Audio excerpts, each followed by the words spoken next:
వీరిద్దరి ఆధ్వర్యంలో ఈరోజు ఒక మంచి కార్యక్రమాన్ని తీసుకొని ఎడ్యుకేషన్ అండ్ స్కిల్ డెవలప్మెంట్ మీద ఈ సమావేశాన్ని ఏర్పాటు చేసి తెలంగాణ రాష్ట్రం ప్రపంచ దేశాలతో పోటీ పడడానికి అవసరమైన ప్రణాళికలను రచించి ఇంత మంచి కార్యక్రమాన్ని ఏర్పాటు చేసిన శేఖర్ రెడ్డి గారిని, గోపాల్ రెడ్డి గారిని, అదేవిధంగా అనిల్ రెడ్డి గారిని, దీక్షిత్ గారిని, Sheikh and our education secretary Bora Venkatesham గారిని అందరిని అభినందిస్తున్నా.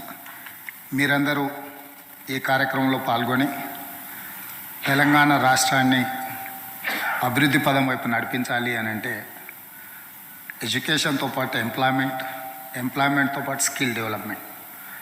ఈరోజు ఇంతకుముందు పెద్దలు గోపాల్ రెడ్డి గారు చెప్పినట్టుగా సర్టిఫికెట్ ఎడ్యుకేషన్తో ఈరోజు ఎంప్లాయ్మెంట్ దొరకడం కష్టమైపోయింది. Now we have to compete with world. It is not that it's within the state or within the district or within the assembly constituency. Now we wanted to compete with the world. We have to upgrade our skills up to the mark.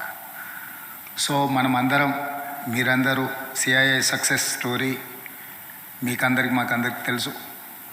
Telangana రాష్ట్ర ప్రభుత్వం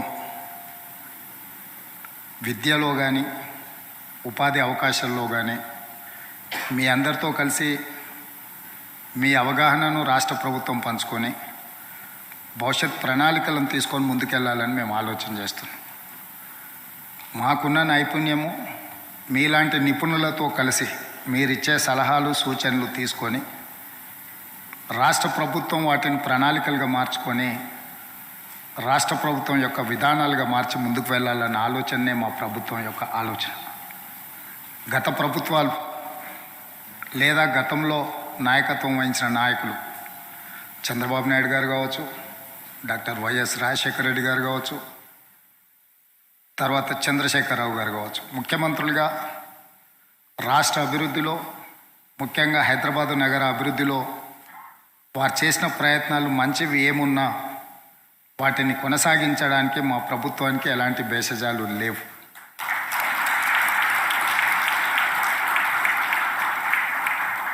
చంద్రబాబు నాయుడు గారు గతంలో నేదురుమల్లి జనార్దన్ రెడ్డి గారు ముఖ్యమంత్రిగా, రాజీవ్ గాంధీ గారు ప్రధానమంత్రిగా ఉన్నప్పుడు మొట్టమొదట ఈ దేశానికి కంప్యూటర్ని పరిచయం చేసి హైదరాబాద్లో మాదాపూర్లో హైటెక్ సిటీకి మొట్టమొదట ఫౌండేషన్ స్టోన్ లే చేయడం జరిగింది 1993.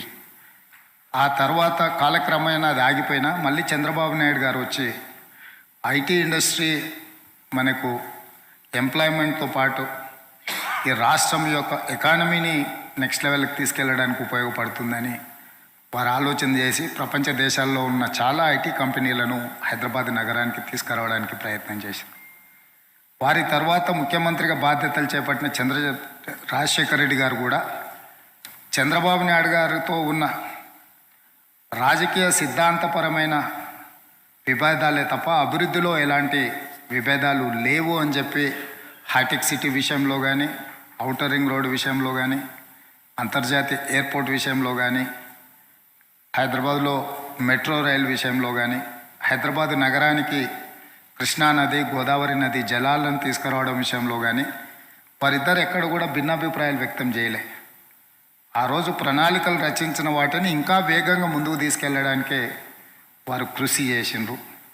దాంతో హైదరాబాదు నగరానికి ప్రపంచ చిత్రపటంలో మనకు ఒక స్థానం కలిగింది.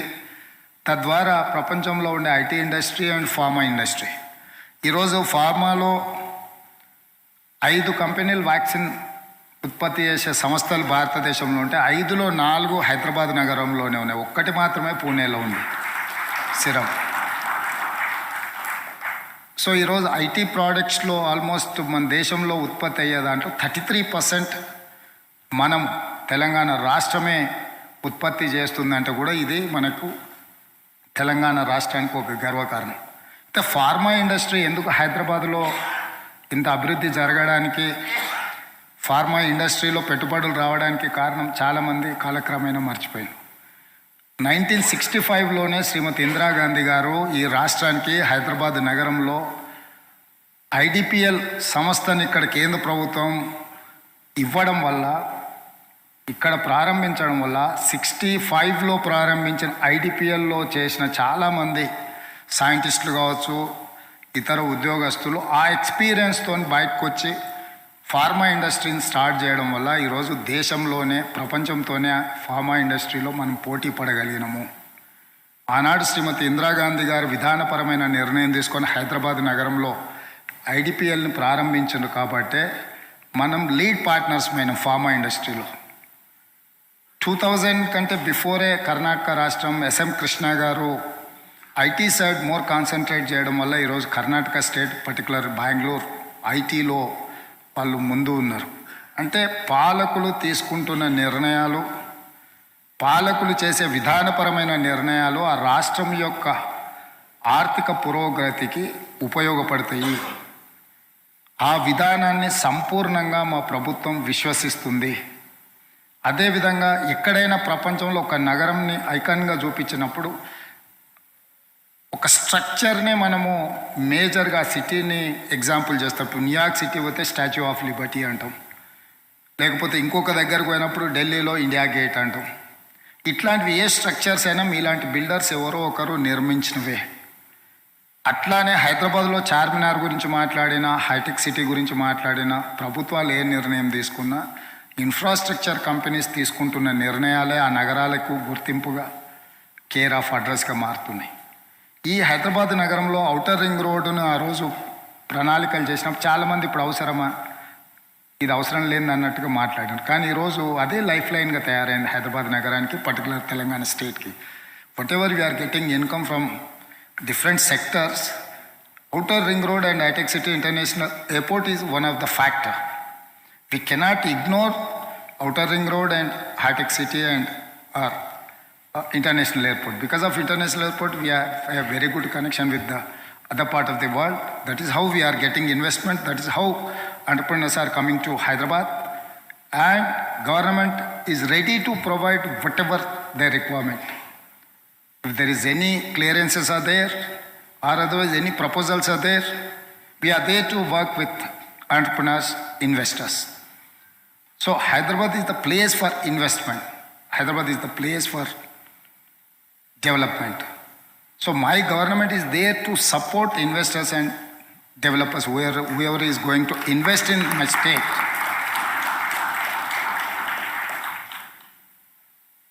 సో స్పష్టంగా మీ పెట్టుబడులకు రక్షణ కల్పించడమే కాకుండా మీకు లాభదాయకంగా మీ వ్యాపారాలు ఉండే విధంగా మా ప్రభుత్వం యొక్క ప్రణాళికలు ఉంటాయి. ఎవరు ఎలాంటి బేసిజాలు పెట్టుకోవాల్సిన అవసరం లేదు. గత ప్రభుత్వం మారింది, కొత్త ప్రభుత్వం వచ్చింది కాబట్టి విధానాలు పూర్తిగా మార్చేస్తారేమో, లేకపోతే గతంలో ఆఫ్ ఆఫ్ ద వేలో ఉన్న పర్మిషన్స్ ఏమైనా రాకుండా పోతాయేమో, లేదా గవర్నమెంట్ పాలసీస్ని అన్నిటిని కూడా రీరైట్ చేస్తారేమో, ఇట్లాంటి అపోహలకి తావు ఉండాల్సిన అవసరం లేదు. దాంట్లో భాగంగానే స్కిల్ డెవలప్మెంట్ నేను చాలా గట్టిగా నమ్ముతాను. సర్టిఫికెట్ అనేది జస్ట్ ఫస్ట్ ఇంట్రడక్షన్ మాత్రమే పనికొస్తుంది. If it is degree or PhD or PG or anything. కానీ ప్రాక్టికల్గా వాళ్ళకి ఎక్స్పీరియన్స్ లేకపోతే, టాలెంట్ లేకపోతే they are not going to compete with the next to him. So అందుకే మేము తెలంగాణ రాష్ట్రంలో ఉన్న 65 ఐటీఐలను ఈరోజు టాటాతో మేము ఎంఓయూ చేసినాము. జాయింట్ వెంచర్స్ కింద స్కిల్ డెవలప్మెంట్ ప్లేసెస్ కింద తెలంగాణలో ఉన్న గవర్నమెంట్ ఆల్ 65 ఐటీఐలను అన్నిటిని కూడా స్కిల్ డెవలప్మెంట్ కోసం వాళ్ళతో టైఅప్ చేసినాం. They are going to invest 2000 crores to improve these institutions. And also we have discussed with many university people like Tech Mahindra, Tata, Century. We have requested and we have initiated to establish skilling universities in Telangana. So ఇప్పటి వరకు ప్రభుత్వాల యొక్క నిర్ణయాల వల్ల skill డెవలప్మెంట్లో join అయితే diploma certificate వచ్చేది. Because of that reason most of the students are not joining in those institutions. మేము ఇప్పుడు స్కిల్ డెవలప్మెంట్లో జాయిన్ అయిన వాళ్ళకు డిగ్రీ సర్టిఫికెట్ ఇవ్వాలని ఒక పాలసీ అమెండ్మెంట్ చేసినాం. దాంతో వాళ్ళు ఫర్దర్ ఎడ్యుకేషన్కి డిగ్రీ సర్టిఫికెట్ ఉపయోగపడుతుంది. సో మేము ఆల్మోస్ట్ ఎస్వెల్ 10 districtsలో 10 స్కిల్ యూనివర్సిటీస్ని ప్రారంభించాలి. Skill development particular in rural ఏరియాలో ఉన్న యూత్కి ఆ స్కిల్ డెవలప్మెంట్ యూనివర్సిటీస్లో అడ్మిషన్స్ ఇచ్చి రెగ్యులర్ డిగ్రీ లేకపోతే రెగ్యులర్ పీజీలు చదువుకుంటా it side to urban, regional ring road to Telangana border, rural Telangana. So comprehensive ఒక master plan 2050 master plan for Telangana మేము కన్సల్టెంట్స్ని ఆల్రెడీ ఇన్వైట్ చేసినాం.